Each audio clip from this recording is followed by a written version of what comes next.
Hello everyone, রানি স্ট্রিমল্যান্ডে তোমাদের welcome. আশা করছি তোমরা ভালো আছো। চ্যানেলে যারা নতুন আছো তারা কিন্তু চ্যানেলটাকে সাবস্ক্রাইব করে নিতে ভুলবে না।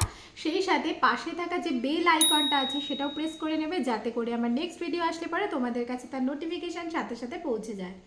তো চলো আজকে ভিডিও শুরু করার আগে যেটা বলতে চাই সেটা হচ্ছে, তোমরা কিন্তু ভিডিও ওয়াচ করছো বাট চ্যানেলটাকে সাবস্ক্রাইব করছো না বা লাইক করছো না। তো একটা সাবস্ক্রাইব জরুরি এবং সেই সাথে একটা লাইক জরুরি। আগের দিনের আমি মানে প্রেগনেন্সির একটা ব্লগ আমি বানিয়েছিলাম। তো আমার 6 মান্থ প্রেগনেন্সির পিরিয়ড চলছে। তো এই সময়টাতে আমি কি কি প্রবলেম ফেস করছি সেগুলো আমি ডিসকাস করেছি।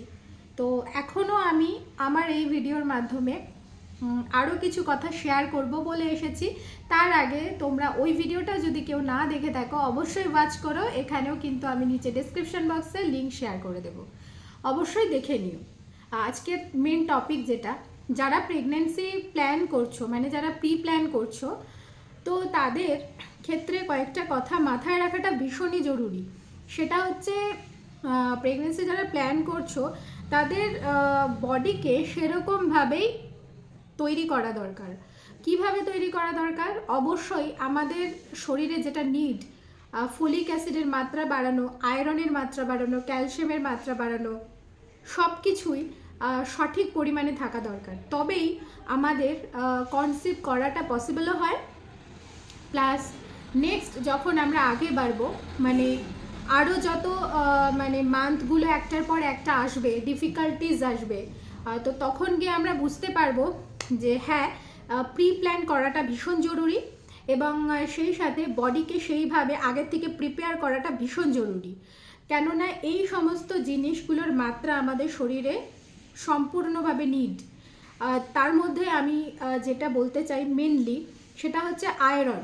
সেকেন্ড ট্রিমেস্টারে গিয়ে প্রচুর মাত্রায় আয়রনের দরকার হয় বডিতে। তো অনেকের ক্ষেত্রে মেডিসিন নিচ্ছে, হয়তো মানে আয়রনের হয়তো সেকেন্ড ট্রিমেস্টারে আয়রনের ডক্টর মেডিসিন চালু করে দেয়। তো অনেকের ক্ষেত্রে সেটা হয়তো স্যুট করে না। মানে আমার ক্ষেত্রে যেটা হয়েছে আর কি, আমার প্রচুর ব্লোটিংয়ের সমস্যা এবং কনস্টিপেশনের সমস্যার জন্য ডক্টর কিন্তু আমার সেকেন্ড ট্রিমেস্টারের শুরু থেকেই স্টপ করে দিল আয়রন ট্যাবলেট। আয়রন ক্যালসিয়াম দুটোই বন্ধ করে দিয়েছে। এবং আমি খুঁজছিলাম যে কি কি ইনগ্রিডিয়েন্টের মধ্যে আয়রন আছে, সেই ন্যাচারাল ইনগ্রিডিয়েন্টগুলো খাওয়ার। তো প্রথমেই বলে রাখি যে সেই ন্যাচারাল ইনগ্রিডিয়েন্টগুলো খেয়েও কিন্তু আমার মধ্যে আয়রনের ডেফিসিয়েন্সি হয়ে গেছে। ভীষণ মাত্রায় আমার ডেফিসিয়েন্সি হয়েছে আয়রনের। এবং এখন আমি 6 মান্থ প্রেগনেন্সি চলছে পিরিয়ড, মানে শেষের দিকে, মানে শেষই হয়ে গেছে বলতে পারো। তো এখন আমি মেন প্রবলেম ফেস করছি যেটা আমার আয়রন ডেফিসিয়েন্সি হয়ে গেছে এবং রাতে প্রচুর মাত্রায় আয়রনের দরকার হয়। 27 থেকে 310 গ্রাম মতন আয়রনের দরকার হয়। আর যেটা আমার এখন 4 হয়ে গেছে, মানে অ্যানিমিয়ার পর্যায়ে এসে পৌঁছেছি আমি। তো এই অ্যানিমিয়া থেকে আমাকে বাঁচতে হলে ডক্টর একটা ওয়ে আমার জন্য খুলে রেখেছে, যেটা আমি যেহেতু আয়রনের মেডিসিন আমি নিতে পারছি না, এই সমস্ত ব্লোটিং কনস্টিপেশনের প্রবলেম আসছে, সেই কারণে ডক্টর আমার মেডিসিন স্টপ রেখেছে তো বটেই, সেই সাথে ডক্টর আমাকে বলেছে এই সপ্তাহে আয়রনের একটা ড্রিপ নিতে হবে, মানে স্যালাইনের মাধ্যমে আইভি আয়রন আমাকে দেবে। তো ইনজেকশনের মাধ্যমে আইভি আয়রন আমাকে দেবে। তো এটার জন্য, এটার নিলে পরে আবার বডি রিয়াক্টও করে, রিয়াকশানও হয়। তো ওরা 24 to 48 আওয়ার্স মতো আমাকে অবজারভেশনে রাখবে হসপিটালে, হয়তো অ্যাডমিটই নিয়ে নেবে। দেন ওরা আমাকে ছুটি করবে যদি মানে সব কিছু ঠিকঠাক থাকে। তো আমি জানি না আমার সাথে কি কি হবে। আর একটু তো টেনশন লাগছেই, কেননা একটু হাই ব্লাড প্রেশারের টেন্ডেন্সি আমার ভিতরে আছে। যদিও এখন আমার প্রেশার প্রেগনেন্সির শুরুর থেকেই আমি প্রেশারকে কন্ট্রোলে রেখেছি। তো আমি যেটা বলতে চাইছি, যারা প্রি প্ল্যান করছো মেনলি এই কটা জিনিসের দিকে ধ্যান রাখবে। ফোলিক অ্যাসিড, প্রেগনেন্সির ডক্টর বলে কনসিভ করার 3 মাস আগে থেকেই ফোলিক অ্যাসিডের মানে মেডিসিন চালু করা দরকার। আর তার পাশাপাশি যেই খাবারগুলোতে ফোলিক অ্যাসিড রয়েছে সেগুলোও খাওয়ার, যেমন পালং শাক, ওয়ালনাটে প্রচুর পরিমাণে ফোলিক অ্যাসিড আছে এবং এগুলো কিন্তু আমাদের কনসিভ করতেও হেল্প করে এই সমস্ত খাবারগুলো। তো যেটা বলতে চাইছি সেটা হচ্ছে আয়রন, ফলিক অ্যাসিড, ক্যালসিয়াম এই সমস্ত সঠিক মাত্রায় আমাদের বডিতে আগে থেকেই প্রিপারেশন করার আগে থেকেই আমাদের মানে এভাবেই প্রিপেয়ার হওয়া উচিত যারা কনসিভ করতে চাই। তো তারপরে কেননা এই যদি প্রবলেম থেকে যায় পরবর্তী ফেজে গিয়ে মানে সেকেন্ড ট্রিমিস্টারে গিয়ে কিন্তু প্রবলেম হবে বা থার্ড ট্রিমিস্টারে গিয়ে কিন্তু প্রবলেম হবে। আমার যেরকম আয়রনের অসুবিধা হয়ে গেছে, অনেকে যেমন মেডিসিন নিয়েও সেটা রাখতে পারে না বা অ্যাবজর্ব হয় না, মেডিসিন মানে আয়রনের মেডিসিন অ্যাবজর্ব হয় না, সেক্ষেত্রেও কিন্তু ডক্টর আয়রনের ইঞ্জেকশন দেওয়ার কথা বলে। এবং এটা কিন্তু দুজনের ক্ষেত্রে রিস্ক, কেননা আফটার ডেলিভারি আমাদের মেয়েদের বডি থেকে প্রচুর মাত্রায় ব্লাড বেরিয়ে যায়। তো সেই সময় সেই ব্লাডের দরকার হয়, হিমোগ্লোবিনের দরকার হয়, মানে হিমোগ্লোবিন বাড়ানোর প্রয়োজন হয় আমাদের, মানে সঠিক মাত্রায় শরীরে হিমোগ্লোবিন থাকাটা ভীষণ ইম্পর্টেন্ট, আয়রন থাকাটা ভীষণ ইম্পর্টেন্ট। কেননা আয়রন কিন্তু আমাদের বডি থেকে নিয়েই ডাইরেক্ট বেবির ভিতরে যায় এবং বেবির ব্রেন ডেভেলপমেন্টে যেটা মেন হেল্প করে। তো এবং সেই সাথে কিন্তু অক্সিজেনের আদান প্রদান হয় এই মানে আয়রনের মাধ্যমে বেবির বডিতে। তো এই আয়রনটা ভীষণ নিট আর সঠিক মাত্রায় মায়ের জন্য এবং বেবির জন্য দুজনেরই দরকার। তাই মায়ের শরীরে এই সময়টাতে স্বাভাবিক সময়ের তুলনায় অত্যধিক পরিমাণে থাকা দরকার হয় আয়রনের মানে পরিমাণ। সেই সাথে ক্যালসিয়ামও থাকা দরকার।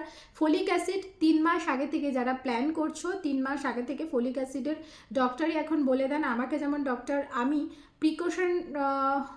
প্রিকশন নেওয়ার জন্য আগে থেকেই একটা ডক্টর চেক আপে গেছিলাম, তো তখন ডক্টর আমার ফলিক অ্যাসিডের গুলি চালু করে দিয়েছিল। বাট আনফর্চুনেটলি আমরা ওটা নিইনি মানে ব্যাপারটা অতটা গুরুত্ব দিইনি, কিন্তু এখন বুঝতে পারছি যে ব্যাপারটার ভীষণই গুরুত্ব আছে। এবং হ্যাঁ, নিইনি হয়তো ঠিকই, বাট তার পাশাপাশি প্রেগনেন্সি প্ল্যান করার আগে আমি অনেক ডায়েট করেছিলাম, মানে কাঁচা মুগের চিলা, তারপরে হচ্ছে তোমার প্রচুর ওয়ালনাট খাওয়া, ড্রাই ফ্রুটস খাওয়া প্রচুর, তার মধ্যে ওয়ালনাট প্রচুর পরিমাণে খাওয়া, পালক স্যুপ খাওয়া, এগুলো আমি করেছি আগে থেকে। তো ফলিক অ্যাসিডের ক্ষেত্রে হয়তো প্রবলেমটা হবে না। যেটা আমার প্রবলেম হয়ে গেছে এই 6 মান্থ প্রেগনেন্সিতে এসে, আমি প্রচুর আয়রনের আমার ডেফিসিয়েন্সি হয়েছে, অ্যানিমিয়া হয়ে গেছে, যার কারণে তো আমাকে নেক্সট উইকে যেতে হবে, আবার ডক্টরের কাছে ভিজিট আছে, আমাকে ওরা আইভি আয়রনের একটা ইঞ্জেকশন দেবে। তো এটাই আর কি। তো আরও একটা ব্যাপার, আমরা অনেকে কন্টেন্ট ক্রিয়েটার যারা, তারা ভিডিও বানাচ্ছি প্রেগনেন্সি রিলেটেড, সবাই অনেক কিছুই ভিডিও বানাচ্ছি, কিন্তু সবাই অনেক ভালো জিনিসটাকে দেখিয়ে মোটিভেট করার চেষ্টা করছি। হয়তো হ্যাঁ, সেটারও দরকার আছে, মোটিভেট করার দরকার আছে সবাইকে, কেননা অনেকেই হয়তো এই ফেজটাকে ভয় পায়। আমার ভিতরেও আগে ভয় ছিল, মানে আমি যখন আমি মানে প্রেগনেন্ট হওয়ার আগেও আমার ভয় ছিল যে কিভাবে এটা হয় না হয়, কিভাবে কি ফেস করে মেয়েরা, না জানি কত ভয় লাগবে, কি হবে আমার সাথে, এরকম কিন্তু ভয় আমার ভিতরেও ছিল। আর তোমাদের ভিতরেও যারা এখনও কনসিভ করনি তাদের রয়েছে। কিন্তু এই সমস্ত ভিডিওগুলো দেখলে পরে কিন্তু অনেক আমরা মোটিভেট হই বা আমাদের মনে অনেক সাহস আসে আর কি। তো সেটাই আর কি, বাট সেদিক থেকে ওই ভিডিওগুলো ভালো, বাট তার পাশাপাশি কোথাও যেন রিয়ালিটি আমাদের সাথে শেয়ার করা উচিত, মানে প্রেগনেন্সির পিছনের যে অ্যাকচুয়াল রিয়ালিটি, কি প্রবলেম ফেস করি আমরা, বা ইম্পর্টেন্ট জিনিসগুলোকে রিমাইন্ডে দেওয়া উচিত। তো যেটা বলার বিষয় সেটা হচ্ছে সেই প্রবলেমগুলো অবশ্যই শেয়ার করা উচিত। এখনও আমার ডক্টর 1 সপ্তাহ আগে আমি ডক্টরের কাছে দেখিয়ে এসেছি। দেখিয়ে আসার পর আমাকে ডক্টর যখন আমার ডিটেক্ট করলো আর কি আয়রনের ডেফিসিয়েন্সি রয়েছে, তারপর থেকে আমার সব মেডিসিন এখন স্টপ রয়েছে। এই কারণে স্টপ রেখেছে, মানে ফলিক অ্যাসিড, ক্যালসিয়াম, তারপরে হচ্ছে তোমার আরও 2-1টা মেডিসিন আমার চলছিল, সেগুলো সবগুলোকে স্টপ রেখেছে এই কারণে যে আয়রনের ইঞ্জেকশনটা চড়াবে বলেই এই মেডিসিনগুলোকে স্টপ রেখেছে। তো তোমরা নিজে থেকে নিজেরা কিছু করো না, অবশ্যই কোনো প্রবলেম হলে পরে আগে ডক্টরের সাথে কনসাল্ট করবে, আর ডক্টর তোমাদেরকে যেভাবে বলবে সেভাবে তোমরা তার সাজেশনে চলবে। এই প্রবলেমগুলো আমি এখন ফেস করছি, যেটা আমি তোমাদের সাথে শেয়ার করলাম। আর কনস্টিপেশনের জন্য আমাকে ডক্টর ন্যাচারাল কিছু জিনিস, ফাইবার ইনটেক বাড়াতে বলেছে, যেটা তোমরাও হয়তো এরকম যারা প্রেগনেন্সি পিরিয়ডের মধ্য দিয়ে যাচ্ছ, কনস্টিপেশনের প্রবলেম ফেস করছো, তো আমাকে একটা সিরাপ ডক্টর দিয়েছেন। তোমরাও তোমাদের প্রবলেমের কথা বললে পরে ডক্টর কিছু একটা সাজেস্ট করবে, তো আমাকেও সিরাপ দিয়েছেন ডক্টর। আর তার পাশাপাশি ন্যাচারাল যে জিনিসগুলোতে প্রচুর ফাইবার থাকে, সেই মানে ফাইবার ইনটেক প্রতিদিনের খাবারের রুটিনে ইনক্লুড করা দরকার। ফাইবার যেমন ওটসে আছে, প্রচুর শাকসবজিতে আছে, ফ্রুটসে আছে, প্রচুর পরিমাণে ফ্রুট জুস। আর আমার এখন যেহেতু 1 সপ্তাহ আগে আয়রনের ডেফিসিয়েন্সি ধরা পড়েছে, সেই কারণে ডক্টর আমার মেডিসিনগুলো স্টপ রেখেছে।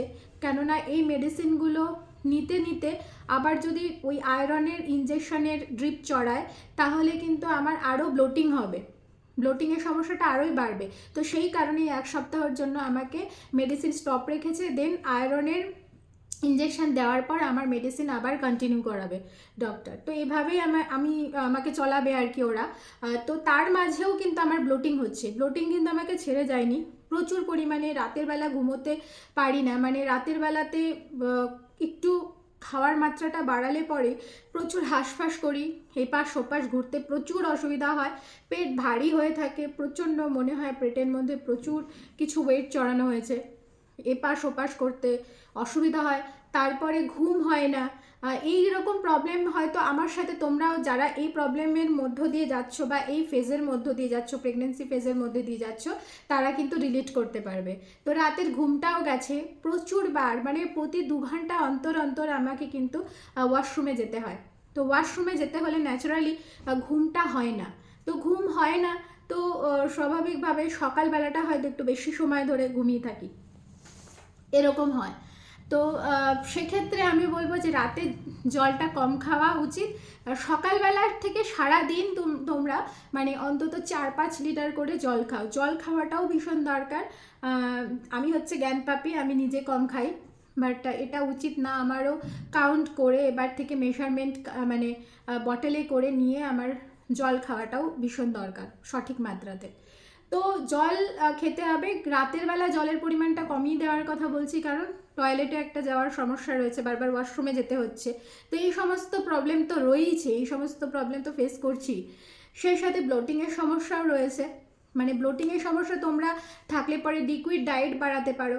লিকুইড ডায়েটের মধ্যে যেমন বেদানার জুস খেতে পারো, শরবতি লেবু মানে যেটা মোসাম্বি লেবুর জুস খেতে পারো, তারপরে তোমার সেই সাথে অরেঞ্জের জুস খেতে পারো। তো এই ধরনের লিকুইড, যাদের খুব ব্লোটিং হচ্ছে তারা ডক্টরই বলে দেবে, ডক্টরের কাছে বললে ডক্টর অবশ্যই লিকুইডে ডায়েট নিতে বলবে। আর আমি তো এই ফেজের মধ্যেও আমার এখনও মানে মেডিসিনগুলো স্টপ রয়েছে 1 সপ্তাহ, তাও আমার ব্লোটিং হচ্ছে। তো লিকুইডে খাচ্ছি সব কিছু, মানে ভাত যখন আমি খাচ্ছি লাঞ্চে, তো আমরা তো ভাত মানে ভাত প্রিয় বাঙালি আমরা, তো ভাত ছাড়া আমাদের চলে না। তো ভাত যখন খেতে যাই না, ভাতটাকেও আমি মানে একদম গলিয়ে নরম করে বেশি বয়েল করে, তো সবজিটাকে একদম চটকে ভাতের সাথে মানে বাচ্চাদেরকে যেভাবে খাওয়ানো হয় ঠিক সেভাবেই খাই। তো এরকমভাবেই খাচ্ছি। আর শুরু থেকেই আমার ব্লোটিং ছিল, এ না যে ছিল না, শুরু থেকে আমি ব্লোটিং ফেস করেছি। আর যারা তোমরা কনসিভ করতে চাইছো, যারা প্রি প্ল্যান করছো, তারা কিন্তু একটা জিনিস মাথায় রাখবে যে বডিকে আগে সেভাবে প্রিপেয়ার করে আমাদের প্রেগনেন্সি প্ল্যান করা দরকার। Iron, folic acid, calcium, protein সব মাত্রা কিন্তু আমাদের সঠিকভাবে রেখে তারপরে কিন্তু এই প্রিপারেশন করা দরকার। এই রিলেটেড ভিডিও অবশ্যই তোমরা দেখেছো, আমার পাশাপাশি আরও কিছু ভিডিও কন্টেন্ট ক্রিয়েটাররা হয়তো আমাদের মোটিভেট করার জন্য অনেক ভালো দিকগুলো দেখায়, বাট তার পিছনেও যে আমাদের কি আমরা প্রবলেম ফেস করি সেগুলোও দেখানো দরকার, বা সেই প্রবলেমগুলোকেও কিন্তু সামনে আনা দরকার, যাতে করে আজকে আমি যেটাই ডিসকাস করছি হয়তো তোমরাও তোমাদের প্রবলেমের সাথে আমার প্রবলেম রিলেট করতে পারবে, বা আগামী দিনে যারা প্ল্যান করছো তারাও হয়তো এখান থেকে কিছু মাত্রায় হলেও একটু হলেও নলেজ গেইন করবে। তো দ্যাট ইজ ইট। আর অবশ্যই ফুড হ্যাবিটটাকে ঠিক রাখবে, প্রচুর মাত্রায় জল খাবে। আজকের মতো এখানে এন্ড করছি, আবার নেক্সট আসবো প্রেগনেন্সির ব্লগ, এভাবে কন্টিনিউ করব। আর কি আমি প্রবলেম ফেস করছি, কি প্রবলেমের মধ্য দিয়ে যাচ্ছি অবশ্যই তোমাদের সাথে শেয়ার করব। অবশ্যই আমার চ্যানেলে চোখ রাখতে হবে, চ্যানেলটাকে সাবস্ক্রাইব করে নিতে হবে, আর পাশে থাকা বেল আইকনটাকে প্রেস করতে হবে, যাতে করে আমার নেক্সট ভিডিও আসলে পরে তোমাদের কাছে নোটিফিকেশান সাথে সাথে পৌঁছে যায়। আজকের মতো টাটা।